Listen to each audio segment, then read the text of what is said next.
Halo, selamat pagi semuanya. Pagi, Pak.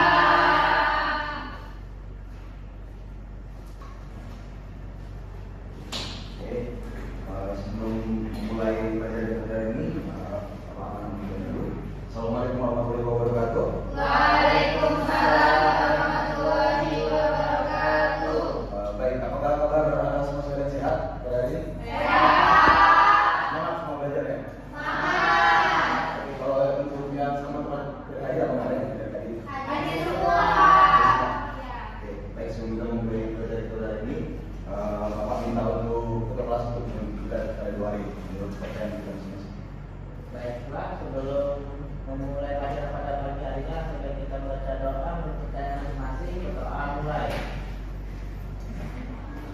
Berdoa selesai. Oke, baik. Jadi materi yang akan Bapak bawakan pada hari ini yaitu kelangkaan. Jadi untuk materi kelangkaan ini kita harus tahu kenapa kita ada yang namanya itu pilihan atau opportunity cost. Jadi di sini kita akan memahami inti masalah ekonomi di era volatilitas global. Mungkin Bapak akan memberikan sedikit contoh untuk teman-teman sekalian, mungkin untuk seperti anak-anak cowok atau mungkin suka beli motor nih, atau mungkin cewek-cewek yang suka cek di Shopee atau belanja-belanja barang-barang branded. Namun kan ada yang namanya kebutuhan paling utama daripada apa yang kita miliki sekarang. Jadi walaupun banyak keinginan atau kebutuhan kita, namun kita harus tahu bahwa ada yang namanya batasan atau apa yang harus kita penuhi terlebih dahulu atau skala prioritas.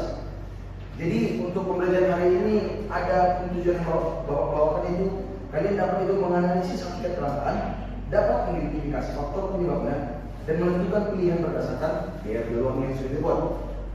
Sebelum kita lanjut ke materi, jadi Bapak di sini ingin brainstorming terlebih dahulu. Apakah teman-teman atau anak-anak sekalian paham atau sudah sedikit mencari tentang materi yang kali ini, atau ada yang bisa menjawab soal kita di sini? Jadi di sini soalnya itu stok beras kita tertinggi dalam sejarah, itu 4,91 juta ton. Gimana kalau kita bayangkan 4,91 juta ton itu berasnya bisa hampir sebenarnya misalnya mungkin jika di salah satu. Namun walaupun ini adalah stok tertinggi dalam sejarah Indonesia, tapi harganya naik, naik hingga 310 kilo atau bisa dibilang tidak sebaliknya kalau kita pikirkan kenapa stok berasnya terbesar dalam sejarah, namun harga beras tersebut malah naik. Apa ada yang bisa menjawab? Tidak anak sekalian. Saya, Pak. Silakan. Jadi masalahnya itu bukan ada di bawahnya, Pak, tapi ada di pabrik. Saat ini dunia ini sedang mengalami krisis pasti global karena adanya konflik di Timur Tengah antara Iran dan juga Israel. Nah, harga minyak bumi ini sebagai bahan dasar itu pasti melonjak saja, Pak. Akibatnya biaya untuk membuat karburan dan bungkus plastik itu meningkat drastis. Begitu, Pak. Tepat sekali. Jadi walaupun di sini stok beras itu memang tertinggi dalam sejarah, namun punya di sini adalah harga kemasannya. Jadi itulah namanya dibilang di dalam dilema ekonomi atau indahnya ekonomi. Banyak faktor-faktor kecil kita coba kita pikir. Seberapa besar sih kalau dibandingkan harga beras ini untuk menutupi beras tersebut? Namun karena terjadinya kelangkaan, bisa menyebabkan faktor yang lain bahkan tidak langka menjadi langka karena kebutuhan tersebut. Dan selanjutnya, sebelum kita masuk ke materi kelangkaan, ada yang bisa menunjukkan apa itu kebutuhan manusia? Saya, Pak. Silakan. Jadi kebutuhan manusia itu adalah segala sesuatu yang diperlukan oleh manusia untuk mempertahankan hidup dan mencapai kesejahteraan baik secara fisik maupun mental. Nah, tepat sekali. Jadi sebelum kita masuk kepada slide yang Bapak bawa ini, sebenarnya kalau kita sebelum masuk kita ke zaman sekitar 1800 sekarang, atau bisa dibilang sudah masuk ke zaman modern, kebutuhan manusia itu setara dengan alat pemenuhan kebutuhan manusia. Namun jika sekarang kita tahu kebutuhan manusia itu sangat banyak. Ada pun baik itu makanan, baik itu keluarga, internet, jalan-jalan, kebutuhan rumah, dan kemudian lain-lain. Sekarang tidak sebanding dengan alat pemenuhan kebutuhan yang sudah tersedia. Jadi di sini namanya konsep kelangkaan itu terjadi di mana kondisi sumber daya yang tersedia tidak cukup untuk memenuhi kebutuhan manusia yang terbatas. Bahkan dalam perspektif agama sendiri, bahwa kita dibilang sumber daya alam manusia itu sebenarnya tidak terbatas sumber daya alamnya. Namun kebutuhan atau apa yang ingin dimuaskan oleh manusia tersebut yang membuat kebutuhan alam tersebut terbatas. Nah, selanjutnya kita harus tahu bagaimana kalau ada apa itu kelangkaan. Yang pertama, kenaikan harga.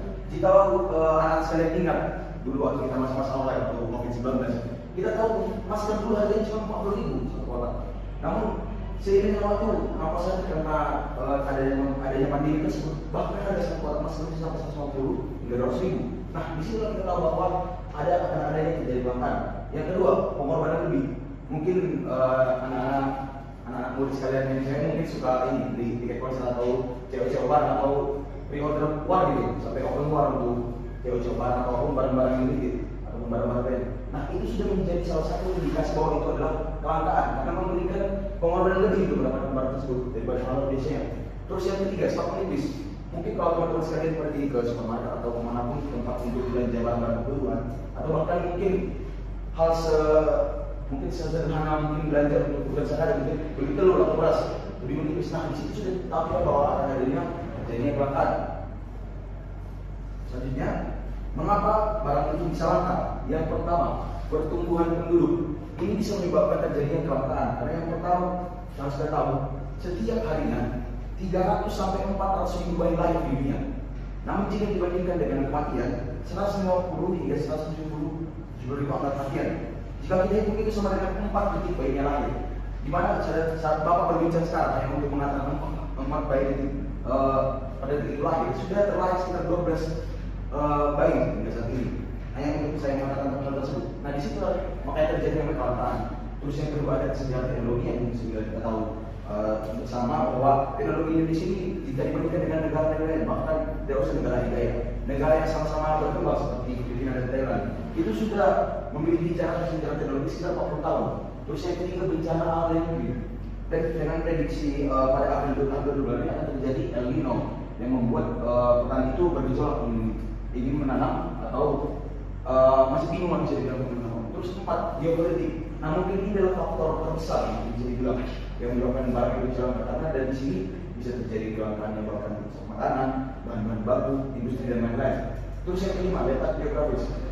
Kita berada di iklim negara yang tropis, hanya memiliki 2 musim, musim kemarau dan musim hujan.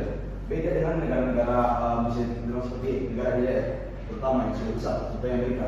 Mereka tinggal di iklim subtropis, di mana memiliki 4 musim, baik itu salju, musim gugur, musim semi dan lain-lainnya. Itu membuat bergejolak atau dilemanya memiliki sumber daya atau yang terbatas. Nah, di sini kita harus tahu ada konsekuensi dalam memilih. Di sini ada namanya pilihan. Karena sumber daya yang terbatas, kita harus memiliki kebutuhan, harus memenuhi kebutuhan yang paling dasar terlebih dahulu.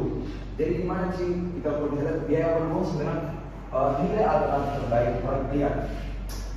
Di mana-mana kalau kita memiliki pilihan A dan kita kurangi dengan pilihan B, berarti kita harus mengorbankan pilihan A terlebih dahulu. Nah, setelah kita dan walaupun kita coba memilih pilihan B, nah kita harus mengurangi terlebih dahulu untuk pilihan A yang tidak awal tersebut.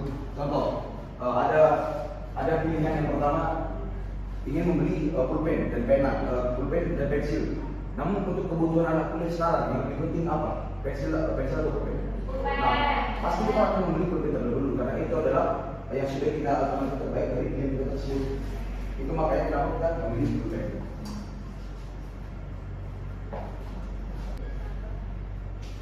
Nah, itu saja mungkin materi yang dapat Bapak saya sampaikan. Kalau boleh, Bapak ingin meminta anak kalian kalau ada yang bisa menyimpulkan materi kita pada hari ini. Oh, silakan di sini. Kesimpulan dari seluruh rangkaian materi ini dapat langsung ke dalam 3 poin fundamental yang disebut sebagai segitiga kelangkaan. Kelangkaan adalah masalah fundamental ekonomi. Kelangkaan bukan berarti sumber daya tersebut benar-benar hilang, melainkan adanya kondisi di mana alat pemuas kebutuhan tidak mampu mengimbangi keinginan manusia yang tidak terbatas. Fenomena ini bersifat relatif dan dipengaruhi oleh berbagai variabel global seperti konflik geopolitik, pertumbuhan penduduk hingga disrupsi iklim. Kelangkaan mengharuskan adanya pilihan dan pengorbanan. Karena sumber daya terbatas, setiap individu, perusahaan maupun negara dipaksa untuk membuat pilihan. Setiap pilihan yang diambil secara otomatis akan melahirkan biaya beruang, yaitu nilai dari alternatif terbaik yang harus kita korbankan demi mendapatkan pilihan yang kita ambil tersebut. Resiliensi melalui kreativitas dan skala prioritas strategi utama dalam menghadapi kelangkaan di era modern seperti krisis legislatif pada April 2026 adalah dengan menyusun skala prioritas SMART dan melakukan inovasi substitusi. Ekonomi bukan sekedar soal angka, melainkan seni dalam mengambil keputusan yang bijak dan efisiensi di tengah segala keterbatasan. Terima kasih sih untuk penjelasan materi yang sebelumnya. Mungkin saya katakan terima kasih untuk anak saya yang sudah hadir pada hari ini dan menginformasi dari Bapak. Saya tutup pertemuan pada hari ini. Wassalamualaikum warahmatullahi wabarakatuh.